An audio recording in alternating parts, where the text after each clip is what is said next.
बिस्मिल्लाहिर्रहमानिर्रहीम। अस्सलाम वालेकुम। आप देख रहे हैं हालात। मैं हूं सईद चौधरी।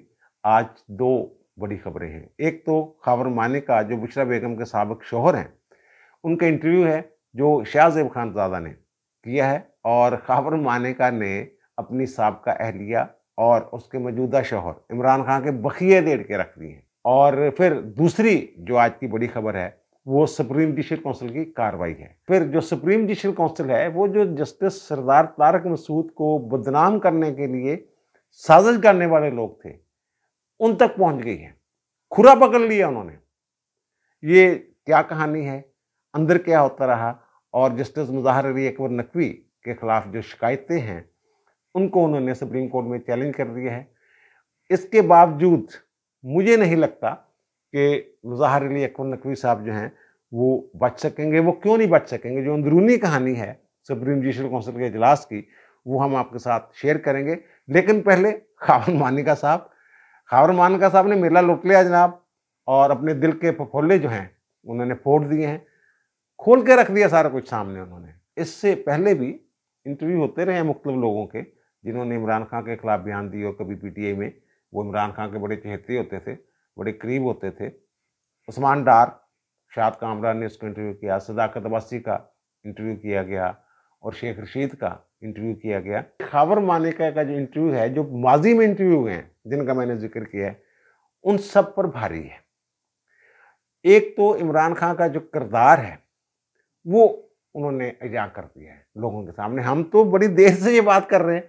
मैं तो पहले दिन से ये कहता था कि इमरान खान वो बंदा जिन्होंने जो घर वाड़न नहीं है, पंजाबी जिन कहते, यानी इसको घर में दाखिल होने की इजाजत नहीं होनी चाहिए, ऐसा इसका किरदार है।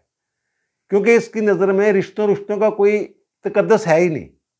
और यही बात खबर मानिका ने कही है। उनका जनाब, मेरी वालदा ने मुझे कहा कि ये बंदा अच्छा नहीं है, इसको घर में ना आने दिया करो। ये खबर मानिका ने अपने इंटरव्यू में कहा है। और फिर उन्होंने पूरी दास्तान सुनाई है, और कैसे तल्लक बना बुशरा बेगम का और इमरान खान का। वो कहते हैं कि जनाब 1989 में मेरी और बुशरा बेगम की, पिंकी की शादी होती है, और वो कहता है कि जब हमारे घरों की लोग मिसाल दिया करते थे, बड़े प्यार मोहब्बत से हम रह रहे थे, 5 बच्चे भी थे हमारे। और फिर वो कहते हैं जब धरनों का सीज़न था, जब धरने इन्होंने शुरू किए थे इमरान खान ने, तो उस वक्त जो इनकी बहन है बुशरा बेगम की, मरियम वट्टू, वो दुबई में होती हैं, वो भी तलाकशुदा खातून है। जब ये इमरान खान का और उसका बुशरा बेगम की शादी की खबरें आ रही थी ना कि शादी होने वाली है कुछ इस तरह, तो उस वक्त जो तस्वीरें मंजर आम पे आई थी वो मरियम वट्टू की थी। लेकिन बाद में पता ये चला कि जना मरियम वट्टू के साथ नहीं, उसकी बहन के साथ जो शादीशुदा है, 5 बच्चों की माँ है, उनके साथ, और अभी तक तलाक भी नहीं हुई, उनके साथ खान साहब जो हैं ये चक्कर चला के बैठे। वो कहते हैं मरियम वट्टू ने तारफ़ करवाया बुशरा बेगम का और इमरान खान का। और फिर जनाब वो पीरी मुरीदी की आड़ में, वो कहते पीरी मुरीदी, इनकी जो पीरनी बनी हुई थी, और मरियम ने कहा जनाब मेरी बहन बड़ी पहुंची हुई है, तो इमरान खान के साथ जनाब उनका फिर वो राब्ता हो गया। वो कहते हैं मैं कराची में पोस्टेड था, और खान साहब मेरे घर आके बैठे रहते थे, कई घंटे बैठे रहते थे। वो कहते हैं मैं फ़ोन करता था तो बुशरा बेगम फ़ोन नहीं उठाती थी, तो मैं नौकर को कहता था फ़ोन लेके जाओ, कहाँ है? वो कहती ना वो खान साहब आए हुए हैं। तो वो कहते एक दिन तो मैंने खान को, जब मैंने बुशरा बेगम से बात की कि ये क्या मजाक बनाए हो तुम लोगों ने, तो फिर उसने कहा कि रूहानी मामला तो रूहानी सबक लेने आता है। तो फिर मैंने कहा इमरान को फ़ोन दो, इमरान को फ़ोन दिया, तो मैंने कहा कि वो काफ़ी, मैंने उसको बुरा भला कहा, और मैंने अपने नौकर से कहा कि इसको घर से निकाल दो, और फिर मेरे नौकर ने निकाल दिया। वो कहते हैं कि वो, लेकिन वो समझ नहीं रहा था इमरान खान। और वह कहता है मेरी बुशरा बेगम के साथ इस बात पे थोड़ी सी तलखी होगी, तलकात को ख़राब होना शुरू हो गए, और उसने मेरी इजाज़त के बगैर, खान भी इजाज़त के बगैर रहता था, मेरी इजाज़त के बगैर बनीगाला जाना शुरू कर दिया। मैं अगर पूछता था कि क्या करने गई थी, मुझे बता के जाया करो, तो वो कहती थी जनाब कोई रूहानी सबक था, रूहानी सबक। फिर वो कहते हैं मेरी इजाज़त के बगैर इसने अपना सामान उठाया, और बनीगाला में कहते मेरा छोटा सा एक फार्म हाउस बनाया हुआ मैंने, वहाँ शिफ्ट हो गई, और वहाँ खान साहब के साथ मुलाकातें कुछ 4-5 माह। वो कहते हैं कि ये ऐसे ही सिलसिला चलता रहा। फिर वो वापस आई, तो बुशरा बेगम के जो तेवर हैं वो कहते हैं बदले हुए थे। फिर वो कहते हैं कि जनाब मेरा कोई 28-30 साल का बुशरा बेगम के साथ साथ है, तो मैं ज़ाहिर एक दूसरे को हम समझते थे, जानते थे। तो फिर मुझे समझ आ गई और फिर इसने कहा जनाब मैंने तो चले जाना है, अपनी माँ के पास रहना जाके। तो मैं भी गुस्से में था, तो मैंने कहा जाओ रहो जाके।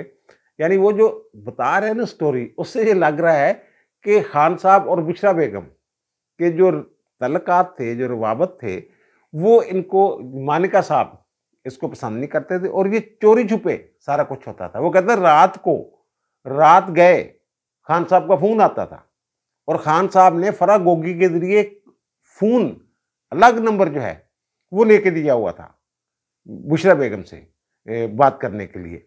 तो वह कहते हैं इस तरह जरा मामला चलते रहे, फिर ये उधर चले गई अपनी माँ के पास। तो फराह गोगी का वो कहते हैं फ़ोन आता है, वो कहते हैं जनाब आप तलाक दे दें। तो मैंने गुस्से में वो कहते हैं फ़ोन बंद कर दिया और फिर उसके बाद दोबारा फिर फराह गोगी ने कहा कि जनाब तलाक दे दे।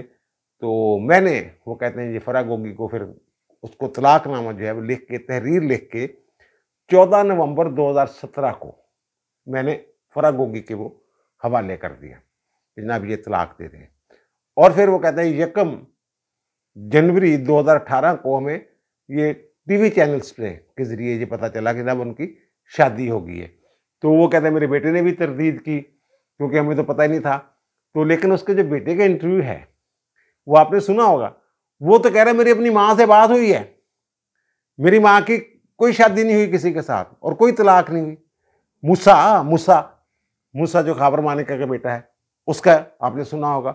और फिर दूसरा खाबर मानिका साहब का अपना बयान था, आपको याद होगा कि जनाब वो तो बड़ी इमरान खान तो बड़ा भला आदमी है और अल्लाह को हाज़िर नाज़र जान के मैं गवाह बना के ये कहता हूँ कि बुशरा बेगम जैसी पाकबाज औरत मैंने कभी देखी ही नहीं। और फिर बुशरा बेगम का इंटरव्यू ये कह रहे हैं कि 14 नवंबर 2017 को मैंने तलाक दी और 1 जनवरी को 2018 को जो शादी कर ली, इद्दत तो भी पूरी नहीं हुई थी, इद्दत की मियाद।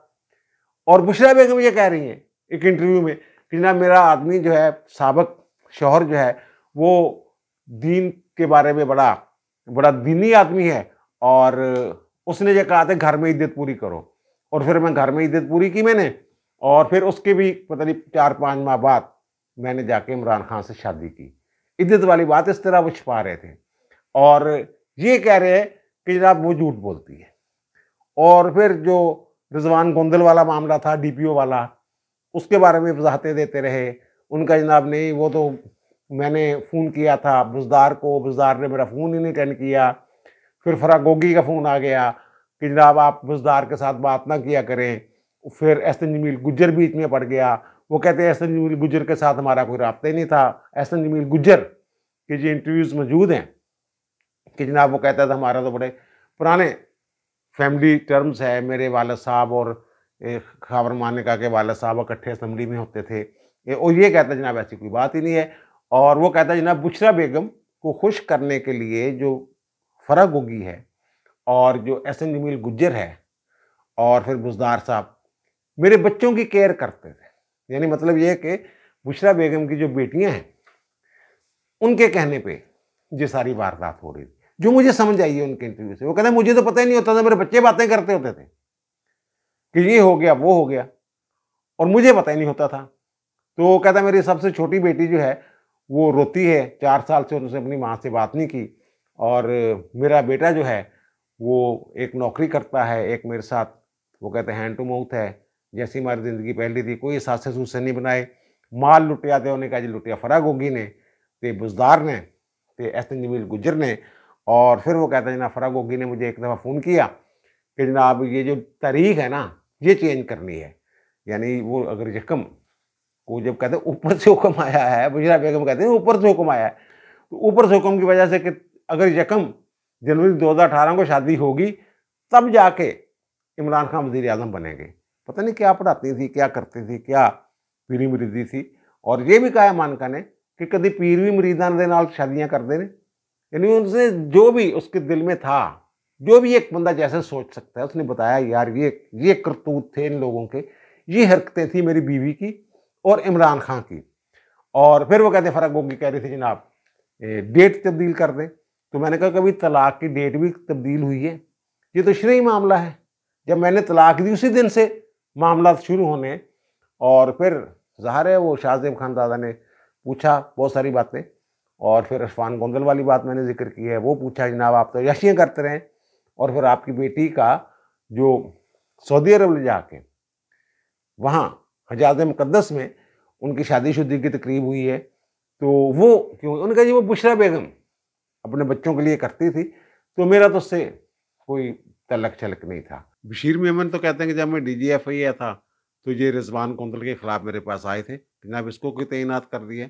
शाहज़ेब ने वैसे ये सवाल पूछा नहीं। और फिर कहते हैं जनाब फराह गोगी और जुल्फ़ी बुखारी ने मुझे फ़ोन किया था कि चुप कर जाओ। वो पूछा ना कि धमकी-शमकी तो नहीं दी थी आपको? उन्होंने कहा चुप कर जाओ, इमरान खान वज़ीर-ए-आज़म बनने वाले हैं। तो फिर वो कहते हैं जनाब अब मुझे मौका मिला है, तो मैं बात कर रहा हूँ, और जो मेरे खिलाफ मुकदमात की बात कर रहे हैं, उनको मैं फ़ेस करूँगा, और मुझ पे कोई प्रेशर नहीं है। जैसे बातें होती हैं, सारे कहते हैं कोई प्रेशर नहीं है, वो भी कहते हैं मेरे ऊपर कोई प्रेशर नहीं है।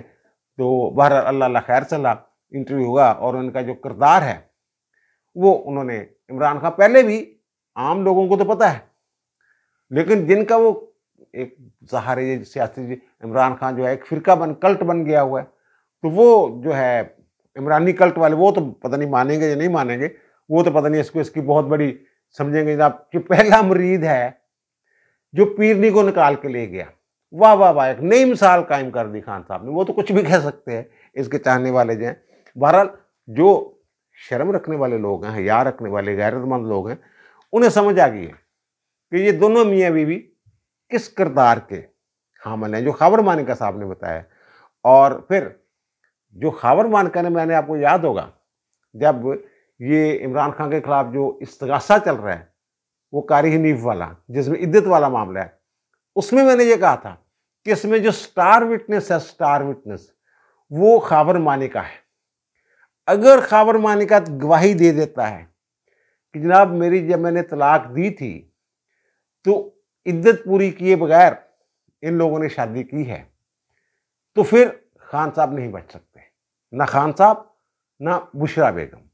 तो अब उनकी गवाही आ गई है सामने, और वो ज़ाहिर है अगर टीवी में बैठ के ये बातें कर सकते हैं कि जनाब 14 नवंबर 2017 को मैंने तलाक दी थी और इद्दत पूरी नहीं होती 1 जनवरी को 2018 को, तो फिर खान साहब उस इस्तगासे में बच नहीं सकते। कोई सूरत ही नहीं बचने की खान साहब की। खान साहब के खिलाफ अल्लाह बोलो ये नहीं कहते ना, जितने भी केस बन रहे ने सारे बड़े पक्के केस ने। और ये जो केस है इसमें जो वो मैंने विलाग में जिक्र किया था कि हमारी अदालतों के ऐसे फैसले मौजूद हैं कि ये जो निकाह इद्दत के दौरान निकाह होता है ना, ये वो कहते हैं फासद होता है, फासद निकाह होता है, यानी ये गंद मार बैठे ने। लेकिन ये गैर कानूनी जो इज़्दिवाजी तल्लुकात कायम हो जाते हैं ना, तो उसके ज़ुमरा में नहीं आता। इस तरह की जजमेंट्स मौजूद हैं। तो मैंने ये कहा था कि वो वाला जो मुकदमा आप समझ रहे हैं ना, वो नहीं होगा, लेकिन जो इस्तगासा है वो भी उन्होंने जो जिस दफ़ा के तहत किया हुआ है, वो उनको भी समझ है इस बात की जजमेंट्स के हवाले से। उन्होंने जो दावा किया हुआ है वो है 496 पीपीसी के तहत, तहज़ीरात पाकिस्तान के तहत, यानी फ्रॉड के साथ होने वाली शादी की तकरीब मुनक्कद करना, ये है वो एक जुर्म है, और उसके तहत 7 साल तक कैद की जो है वो सज़ा हो सकती है। और खबर मानिका साहब जाके बता देंगे, और ज़ाहिर है जो उन्होंने लिख के दिया होगा बुशरा बेगम को, वो पढ़े लिखे आदमी हैं, तो उन्होंने उसकी कॉपी जो है अपने पास भी रखी होगी, तलाकनामा जो दिया था। तो फिर उस तलाकनामे की बुनियाद पे खान साहब कैसे बचेंगे और बुशरा की बेगम कैसे बचेंगी। और वैसे जो उलमा कराम हैं बहुत सारे, वो तो इसको जो मैं कह रहा हूँ गैर कानूनी इज़्दिवाजी तल्लुकात और हदूद वगैरह के ज़ुमरा में लाते हैं कि ये गैर कानूनी निकाह है। गुनाह तो है, क्योंकि अल्लाह के हुक्म की खिलाफ वर्जी हुई है ये। बहरहाल वो अदालतें कहती हैं जनाब इसको जनाब ये फासद निकाह है। अच्छा बात है, जब सुप्रीम जुडिशल काउंसिल की जो कार्रवाई है, ये आमना मलिक साहबा एक खातून हैं, अब्दुल्ला मलिक साहब उनके शौहरे नामदार हैं और वो वकील हैं। और वो मैंने बताया था इनका, जब एक मैंने आपको याद होगा जब ये खबर सामने आई थी तो मैंने एक विलाग किया था, और मैंने कहा था जनाब जो अब्दुल्ला मलिक साहब हैं वो साकम निसार साहब के बड़े करीब हैं, घर आना जाना है, अब भी जब वो चीफ जस्टिस थे लाहौर हाई कोर्ट में सू मोटो लेकर लोगों को पकड़ियाँ शाला करते थे, तो यहाँ इर्द गिर्द उनके आले दुआले घूमिया करते सी। और फिर मुज़ाहिर अली नकवी साहब के साथ भी, और अजहर सदीक साहब के साथ भी, और फिर वो जो तारक रहीम साहब हैं उनके साथ भी।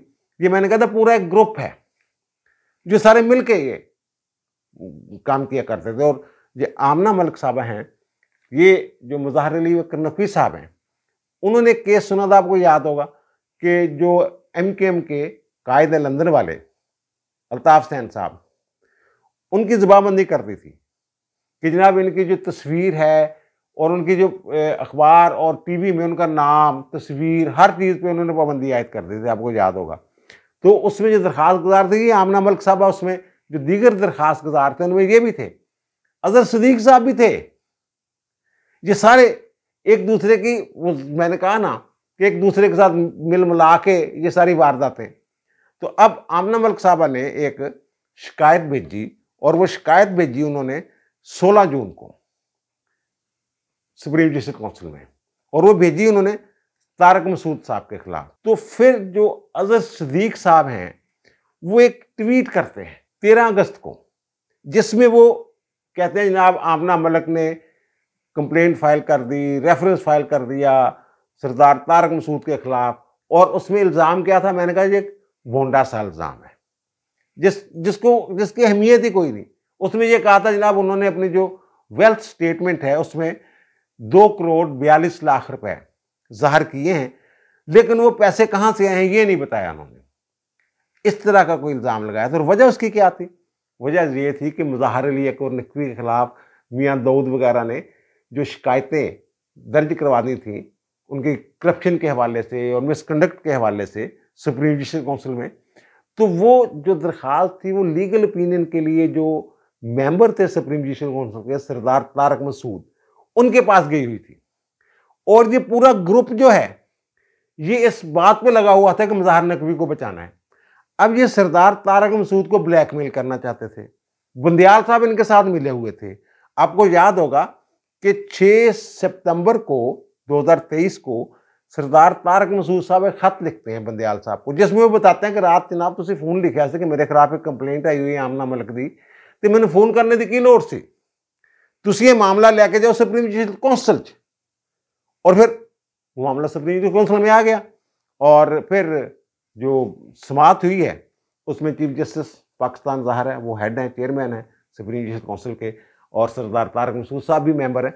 लेकिन क्योंकि ये रेफरेंस जो है सरदार तारक मसूद के खिलाफ था, तो इसलिए वो उनको उनकी जगह वो सैयद मंसूर अली शाह साहब को कानून के मुताबिक, आइन के मुताबिक शामिल किया गया इसमें सुप्रीम जस्टिस काउंसिल में। और फिर जो 5 रुकनी काउंसिल बनी उसमें चीफ जस्टिस, उसके बाद एजाजुल अहसन, उसके बाद जो सैयद मंसूर अली शाह, उसके बाद फिर नईम अख्तर अफनान जो चीफ जस्टिस हैं बलूचिस्तान हाई कोर्ट के, लाहौर हाई कोर्ट के चीफ जस्टिस मोहम्मद अमीर भट्टी, ये उन्होंने मुतफिका तौर पे। अब आमना मलिक साहबा जो हैं, ये मैं कह रहा हूँ अंदर की कहानी बताता हूँ, इनके पास कोई डॉक्यूमेंट नहीं था जब ये अंदर गए। उन्होंने कहा जनाब हाँ ये बात आपने की है तो लाएं जी सबूत।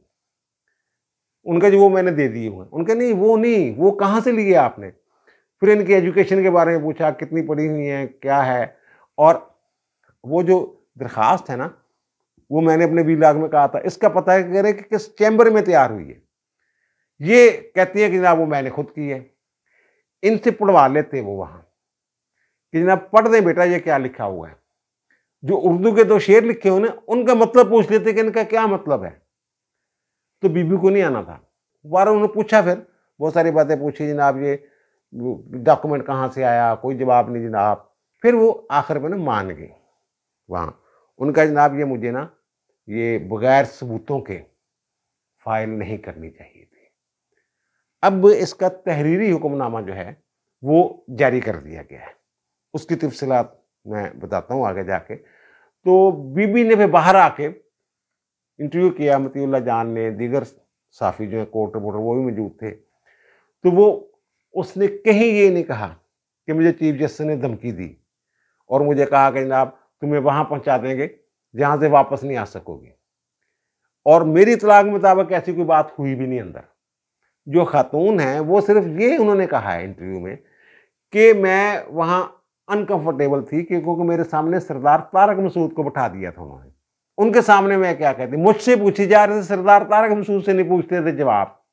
और बीबी तुम्हारे शौहर वकील हैं, तुम्हें पता होना चाहिए जिन लोगों ने आपको पढ़ा के भेजा था उनको ये बताना चाहिए था, जो दरखास्त देता है सबूत उसने देने होते हैं। सरदार तारक मसूद बकायदा अपने जो टैक्स की दस्तावेजात हैं वो लेके आए हुए थे और वो मानती हैं कि मुझे पढ़ाया उन्होंने कि जनाब ये देख लो, लेकिन कापी नहीं दी। वो कापी क्यों दे? वो खुफिया डॉक्यूमेंट जो है वो आपने कैसे निकलवाया जो आप लेके फिर रही हैं? तो बहरहाल फिर जो तहरीरी फैसला मैंने जिक्र किया उसमें उन्होंने ये कह दिया कि जनाब बीबी ने ये माना है कि जनाब बगैर सबूतों को मुझे नहीं फाइल करनी चाहिए थी, और जो कौंसिल है वो इस नतीजे पर पहुंची है कि ये बदनीति से जस्टिस सरदार तारक मसूद को बदनाम करने के लिए ये शिकायत जो फाइल की गई। और अब जो कानून है वो जो सुप्रीम जुडिशल काउंसिल का रूल 14 है, अगर कोई शख्स झूठी शिकायत फाइल करता है किसी जज के खिलाफ या फिर जज को बदनाम करने के लिए ये हरकत करता है या स्कैंडलाइज करने के लिए यदि कोई हरकत करता है तो फिर उसके खिलाफ कार्रवाई हो सकती है। ये सेक्शन 14 ये कहता है। तो अब उन्होंने ये कहा कि सेक्शन 14 के तहत जो कार्रवाई है ना वो करनी है खातून के खिलाफ या नहीं, इसका फैसला बाद में करेंगे। और फिर मैंने जो कहा था कि जनाब ये पता करें कि किस चैम्बर से तैयार हुई है, तो अजहर सिद्दीक साहब का जो ट्वीट है वो लेके बैठ गए सरदार तारक मसूद साहब। उनका जनाब ये चलो फाइल हुई थी, लेकिन ये जो अजहर सिद्दीक साहब जो अब लंदन में बैठे हुए हैं उन्होंने ये क्यों ट्वीट किया, उन्होंने मुझे बदनाम करके रख दिया, उसके खिलाफ भी कार्रवाई करें। अब सुप्रीम जुडिशल काउंसिल के जो रूल्स हैं उसके मुताबिक ये कार्रवाई हो सकती है। तो मैंने कहा ना खुरा नाप लिया उन्होंने, और खुरा उन्होंने नाप लिया कि जनाब अजहर सिद्दीक साहब को नोटिस जारी करता कि भाई जी आके वजाहत दो, 7 दिन के अंदर अंदर वजाहत करो कि क्यों ना थोड़े खिलाफ कार्रवाई की जाए, जज साहब को बदनाम करने की कोशिश है। अगर अब इस तरह मामला चला जाता है तो फिर वो जिन लोगों को मैंने नाम लिए हैं ये खुरा वहां तक भी जाएगा, ये मुजाहिर अली और नकवी साहब के घर तक जाएगा ये मामला। देख लीजिएगा आप, अगर इस तरफ चल पड़ा मामला, इस तरफ इंक्वायरी शुरू हो गई, ये इंक्वायरी आपको ये मैं बता दूं कि जो इंक्वायरी के लिए किसी को भी हुक्म जारी कर सकती है सुप्रीम जुडिशल काउंसिल, ये नहीं है कि खुद ही लेके बैठी रहे, किसी को भी कह सकते हैं जनाब ये इंक्वायरी करके लाएं फलां बंदे और ये कैसे जो ये रेफरेंस जो है ये फाइल हुआ। अब जनाब वहाँ मुज़ाहिर नकवी साहब के साथ क्या हुआ और वहाँ क्या होता रहा, ये जुडिशल सुप्रीम जुडिशल में 2 मामला थे। एक तो सरदार तारक मसूद साहब वाला, ये 3 बजे जो है काउंसिल बैठी है और 30-40 मिनट में सरदार तारक मसूद वाला जो मामला है उन्होंने वो निपटा दिया, और फिर 4 बजे मुज़ाहिर अली नकवी साहब वाला मामला शुरू हो जाता है। और वो जो एतराज़ किया हुआ है काउंसिल के 3 अरकान पे, जस्टिस कादी फायजी साहब पे, सरदार तारक मसूद पे और नईम अख्तर अफ़गान पे, तो कि जनाब वो मेरा केस ना सुने, तो फिर उस पर वो कार्रवाई शुरू हो जाती है और 5:15 बजे ये वक्फा शुरू हो जाता है। और 6 बजे के करीब जो है ये नकवी साहब हैं, मुज़ाहिर अली नकवी साहब और ख्वाजा हारिस साहब, ये अंदर चले जाते हैं, इनको बुला लिया जाता है, ये जाते हैं। ये रोला अंदर यही रहता है कि अब ये 3 बंदे ना बैठे। फिर 9 बजे ना रात को ये नकवी साहब और ख्वाजा हारिस साहब चले जाते हैं, और जो शिकायत के निंदगान हैं जिनमें मियाँ दाऊद जो पहला शिकायत के निंदा है वो, और पाकिस्तान बार काउंसिल के नुमाइंदे, सारी जो 4 सूबाई बार काउंसिल है, इस्लाम बार काउंसिल, सब ने नकवी के खिलाफ रेफरेंस फाइल की, शिकायतें फाइल, सबको वो चीफ साहब अंदर बुला लेते हैं, काउंसिल बुला लेती है। जो काउंसिल के सरबराह हैं चीफ जस्टिस, तो वो इन लोगों से जो इंतज़ार करना पड़ा इन्हें तकरीबन 6 घंटे, उस पर वो कहते हैं जनाब माजरत और काम थोड़ा सा लंबा हो गया। फिर उन्होंने कहा जनाब मैं तो हो गया हूँ बूढ़ा और मैं तो थक जाता हूँ, ये बाकी जो बैठे हुए ये तो जवान है, ये तो अभी भी जारी रख सकते हैं कार्रवाई, लेकिन मैं बूढ़ा हो गया हूँ और फिर कल कोर्ट भी करनी है, तो इसलिए जो है कल इसकी समाअत यानी आज 3 बजे इसकी दोबारा समाअत होगी। और तमाम लोगों से ये कहा है, जो बात की है ना ये बड़ी अहम है, जिससे मुझे लग रहा है कि जो नकवी साहब हैं उन्होंने बचना कोई नहीं, उन्होंने एतराज़ मन्ने नहीं जाने जड़े कर रहे हैं। उन्होंने कहा इन लोगों से कि आप भी तैयारी श्यारी कर लें, चीज़ें तैयार कर लें, डॉक्यूमेंट वगैरह जो पेश करने वो तैयार कर लें। इसका मतलब ये है कि आज 3 बजे जब ये लोग जाएंगे तो उनके एतराज़ जो हैं मज़हर नकवी साहब के वो मुस्तरद हो चुके होंगे और कार्रवाई जो है वो शुरू हो जाएगी। और मज़हर नकवी साहब ने जनाब चैलेंज किया है सुप्रीम जस्टिस की कार्रवाई को।